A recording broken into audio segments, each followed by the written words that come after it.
question qui va paraître idiote, qui va vous faire réfléchir. Quelle est la lettre en français? Alors, je reconnais que c'est un peu tiré par les cheveux. Quelle est la lettre en français qu'on écrit et qu'on ne prononce pas? C'est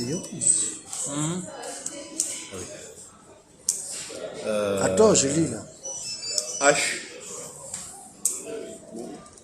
Moi je dirais le S. On la prononce pas, H. Ah, répétez. La lettre H. Répétez. La lettre H, on la prononce pas. J'étais pas là. Répétez.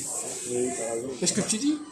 Répétez, c'est quoi la lettre? La question Ouais. était à Ça a Charles, démarré ou pas encore? Oui.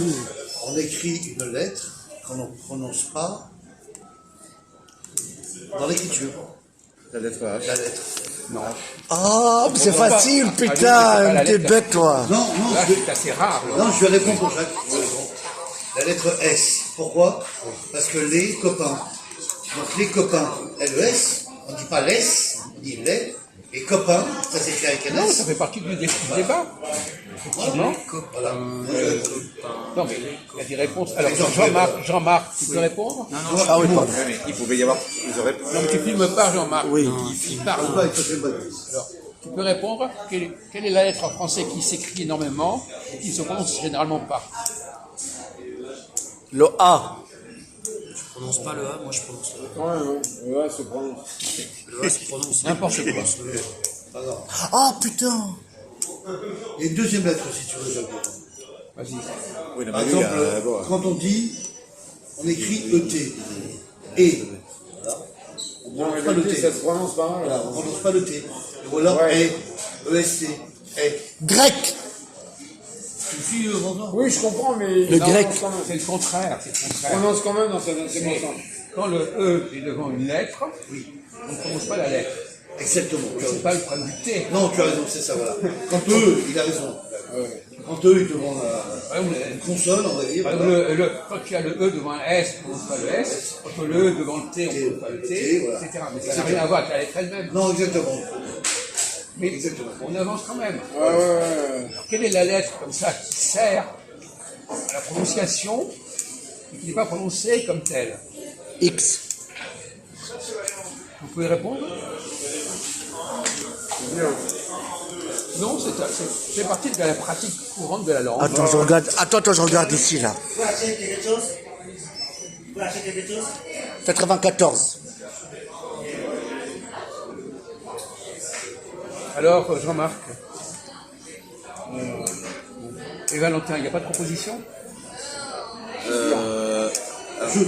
C'est quoi là? Quoi? C'est quoi la question? Tu plaisantes ou quoi? Ça fait un quart d'heure qu'on en parle. Non mais il est quoi? Tu dors? Non, mais parce que moi, tout à l'heure, j'ai donné une réponse H. Ah oui, c'est vrai. J'ai déjà répondu. Il a donné une réponse. Oui. Une réponse. Mais c'est le H, mais je vois pas. Mais la réponse, le point qu'a soulevé Christophe est intéressant. De savoir qu'il y a des lettres qu'on n'entend pas à cause justement d'une règle qui fait que lorsqu'on met le E devant une consonne, sa consonne, on ne l'entend pas. Par exemple, MES, on n'entend pas le S. Hein, sauf s'il y a une liaison. Bon. Mais il y a une autre lettre. Alors, c'est vrai que le E joue un rôle important, mais il y a une autre lettre qui est déterminante en français, et j'aimerais bien que vous la trouviez. Q. Non, mais arrêtez avec les voyelles, c'est pas une voyelle. Ça, c'est pas un problème de voyelle, d'abord. Sauf que le E, c'est une voyelle. Et le E, c'est intéressant, parce que le E, on l'écrit, mais on ne le prononce pas.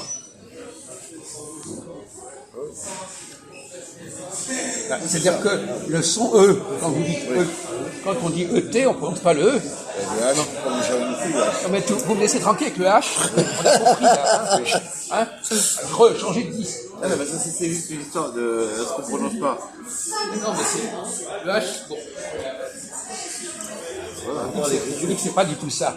Pas du tout le problème du H. Calmos. Il y a une lettre qu'on utilise constamment en français. Constamment. Pas le H, comme ça. Moi, mon nom, il commence par un H. Je ne vais pas être polarisé sur le H. Constamment en français, presque tout le temps, mais qu'on ne prononce pas. Non, ça y est, il en a déjà parlé du E. Ah bon? Merde. Je pense que c'est O, non?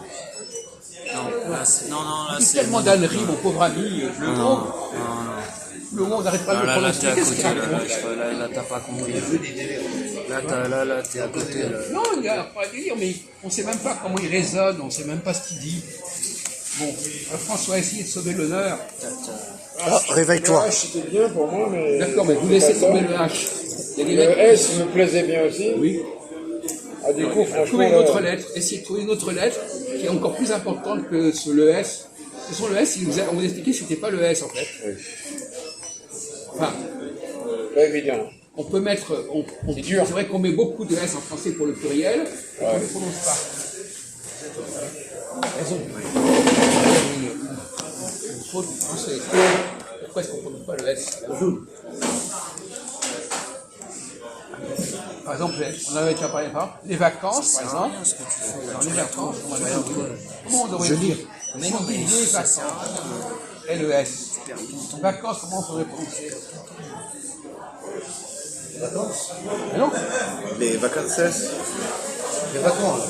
non, il a raison. Vacances. Ah, vacances. Mais soyez logique. Les vacances LES, on C'est. dit les vacances CES, on C'est dit vrai. vacances C. C'est C. Très bien, très bien. Les belles vacances, on devrait dire les belles vacances. Soit la règle existe, soit elle ne règle pas. Elle n'existe pas. Cela dit, il peut y avoir des cas où elle n'est pas respectée. Comment on dit en italien les belles femmes? Bella. Bella. Non, les au pluriel. Mujer. Et c'est en espagnol. Non, Bonita. Ragazza. Ragazza, ouais. Ragazzi. Grâce. Madonna. Il bella ragazzi. Madonna. Madonna. Les belles Madonna. donne. Les belles donne. Les belles femmes. Donc nous en français, on dit les belles femmes au lieu de dire les belles femmes. Oui. Les Italiens, ils ont raison. Le pluriel doit être marqué par un « et ». Et nous, on saute ça. Bon, c'est pas... Ça, c'est une parenthèse. Mais je vais vous mettre sur la voie la diphtongue. Vous savez ce que c'est qu'une diphtongue? Je ne me rappelle plus. Vous savez ce que c'est qu'une diphtongue? Je sais plus. Vous savez ce que c'est qu'une diphtongue? On en a déjà parlé tout à l'heure. Une diphtongue, vous savez ce que c'est?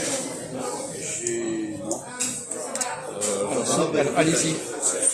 Non, mais il est verbois. Beaucoup de diphtongues dans la langue espagnole. Par exemple, me cuesta, le verbe costar. Me cuesta. C'est Non, mais en français. Ah ben en français, non. Quoi?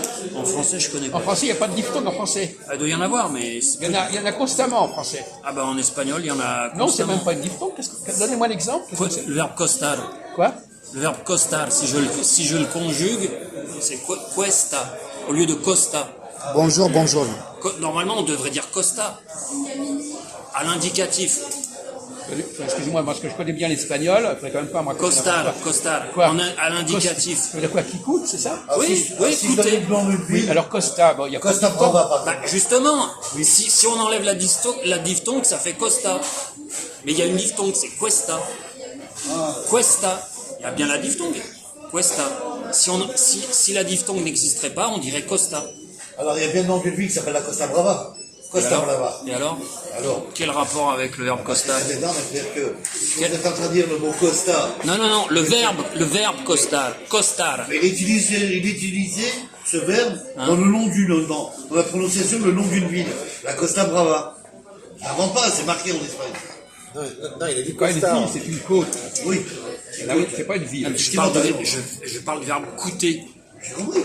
On essaie de comprendre votre raisonnement, parce que moi, j'ai pas encore compris, hein. De quoi? Votre histoire de diphtongue et de Costa. Pourtant pas très idiot, j'ai pas compris. J'ai pas peur. Voilà. J'ai expliqué. Alors tu peux, alors, Bah, si j'ai expliqué. Non, ça n'a pas été bien expliqué. Ah, ça a été mal expliqué. Voilà. Alors, de toute façon, en français, les diphtongues, par exemple, quand on dit manger, le en de manger est une diphtongue, mon bon ami. Comme vous ne sauriez pas. Alors la diphtongue n'est pas ce que je croyais. Ah ben justement, c'est ça. Oui, c'est ouais. pas du tout ce que c'est. Eh ben, mea culpa. C'est pas du tout ça la Eh diphtongue. ben, mea culpa. C'est pas du Eh tout ben, ça. mea culpa. D'accord. Mea culpa. Autant Autant pour moi. Autant pour moi. Ça n'a rien à Ben, voir. autant pour moi. D'accord. Autant pour Bon, moi. donc, Voilà. Autant pour Vous allez sur moi. la voie, Oui, oui. la diphtongue. Parce que j'avais dit là. Oui. Le verbe manger, mange, voilà. Alors, Vous avez comment on écrit manger? manger. Oui. A-M-R, G-E-N. Oui. Et alors là, il y a un N. Chômeur. Est-ce que ce N, on l'entend? Effectivement. Donc chaque fois que vous faites une diphtongue, manger, changer, etc., vous employez le N, mais vous ne le prononcez pas. C'est ça. Exactement. Ouais, c'est ça. On n'entend pas prononcer les. Donc c'est une lettre qui sert à provoquer un son, compris. mais le son du N pas le temps. ne se prononce pas. On veut dire manger, manger. Alors justement, bravo. Voilà, c'est ça que je veux dire. Les Anglais, par exemple, eh bien, ils utilisent les mots français. Par exemple, parlement, par exemple. Parlement, le mot de parlement, c'est une diphtongue, parce qu'il y a un N. Mais ils ne respectent pas la diphtongue. D'accord. Au lieu de dire parlement, ils disent parlement. Et donc là, ils vont entendre le N. Exactement, ouais. Ils font commencer le N là où il ne faut pas le prononcer. Avec le T aussi maintenant, parlement. Oui, en plus. Parce que normalement, le T doit se prononcer uniquement s'il y a un E après. Donc les Anglais ont emprunté des mots en français, mais ils ne savent pas les prononcer correctement. Donc la réponse à la question, c'était le N, une lettre qui est constamment utilisée et qui n'est pas prononcée. Prononcé en français. Voilà, vous pouvez arrêter. Bravo, Jacques.